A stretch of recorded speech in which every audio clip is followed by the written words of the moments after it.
আজকে আমরা যে কাজটা করব তার জন্য কিন্তু হাতের লোশন মাখা অনেক ইম্পর্টেন্ট। আচ্ছা বলি কি করব আজকে আমরা জিওরজিয়নে ব্র্যান্ডের এই ক্লেটাকে রিভিউ করব। এটা আমি এখানে 500 গ্রামের একটা প্যাক নিয়েছি। যখন ট্রাই করব ভালো কিছু নেওয়াই ভালো। আমার কাছে তো প্যাকেজিংটা খুবই প্রিমিয়াম লেগেছে, আর ভেতরের ক্লের টেক্সচারটা কি বলবো, একদম পুরো মাখনের মতো। কিছুক্ষণ তো নিট করতেই মন চাচ্ছিল। যাই হোক, তারপর আমি এই যে কাজটা করতে যাচ্ছিলাম সেটার জন্য পরিমাণ মতো ক্লে বের করে নিয়েছিলাম। যেহেতু এয়ার ড্রাই ক্লে, তাই এটাকে কিন্তু স্টোর করতে হবে একদম এয়ারটাইট কন্টেনারে। তো আমি এখন আমার প্রজেক্টটা নিয়ে কথা বলবো। জিওরজিয়নের ব্র্যান্ড কিছুদিন আগে একটা কন্টেস্টের আয়োজন করেছিল, যেখানে একটা রেফারেন্স দেওয়া ছিল সেটার মতো করে ক্লে এর একটা ডেকোর পিস তৈরি করতে হবে।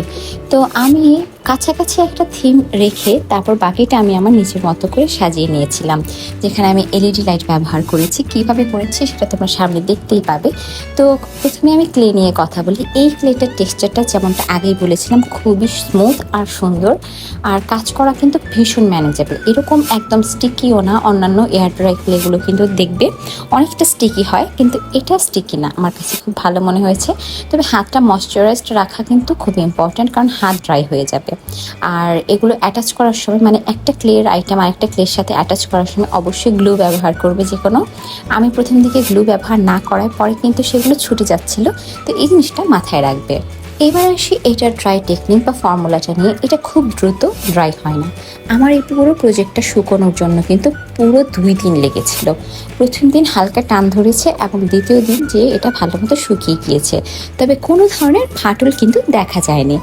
সেই জন্য আমার কাছে মনে হয়েছে যে কাজ করার জন্য এটা অ্যাজ এ বিগিনার বা নতুন ক্লে ক্রাফটার হিসেবে আমার কাছে খুবই সাস্টেনেবল মনে হয়েছে। দামটাও আমার কাছে খানিকটা আমার বাজেটের মধ্যেই ছিল, এরকম না যে খুব হাই এন্ড একটা জিনিস। চেয়েছিলাম যে আরও কিছুদিন পর এটাকে পোস্ট করব, কিন্তু মনে হলো যে না, এখনই সঠিক সময় এটাকে পোস্ট করে দেওয়ার, কারণ সামনে আরও নতুন ভিডিও চলে আসবে, তখন আবার হয়তো এটা আপলোড করার কথা ভুলে যাব।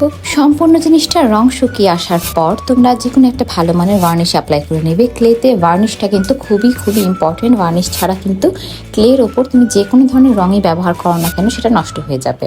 আর মোল্ডিং ছাড়া আমার জানা মতে আর কোনো এয়ার ড্রাই ক্লে কিন্তু ওয়াটারপ্রুফ হয় না। সেই জন্য তোমরা এটাকে ওয়াটারপ্রুফ করতে হলে সামনে পিছনে বোথ সাইডে কিন্তু ভার্নিশ অ্যাপ্লাই করতে হবে। এইটাকে তোমরা মানে এরকম যদি তোমরা কোনো বড় সড়ো কিছু বানাও সেটাকে হোম ডেকোর হিসেবেও ব্যবহার করতে পারো, কিন্তু দেয়ালে আমার মতে ঝুলানো থেকে বিরত থাকা উচিত। কোনো একটা শেলফে রাখলে দেখতেও সুন্দর লাগবে আর অর্গানাইজডও লাগবে। তো কথায় কথায় আমাদের কাজ কিন্তু অলমোস্ট ডান। আমি এখানে ল্যাম্পের ওপর ছোট ছোট কিছু ফুল এঁকে নিচ্ছি, আর সাইডের বর্ডারটা আমার মেয়ে এখানে দিয়ে দিচ্ছে। তো এটা করার পর আমি এখানে ভার্নিশ অ্যাপ্লাই করব। এখানে আমি স্প্রে ভার্নিশটা ব্যবহার করেছি, আর 3 থেকে 4 বার আমি স্প্রে করেছি একটু গ্লসি ভাইব আনার জন্য। তোমরা চাইলে কিন্তু এখানে প্রথমবার ভার্নিশ অ্যাপ্লাই করার পর রেজিন ইউজ করতে পারো। লুকটা তোমাদের কেমন লাগলো আমার সাথে শেয়ার করতে ভুলো না। ছোট বড় যে কোনো কমেন্টের মাধ্যমে তোমরা আমাকে জানাতে পারো যে কেমন লেগেছে। এরকম আরও নতুন ভিডিও চাইলে আমাকে ফলো এবং সাবস্ক্রাইব করে নাও। বাই।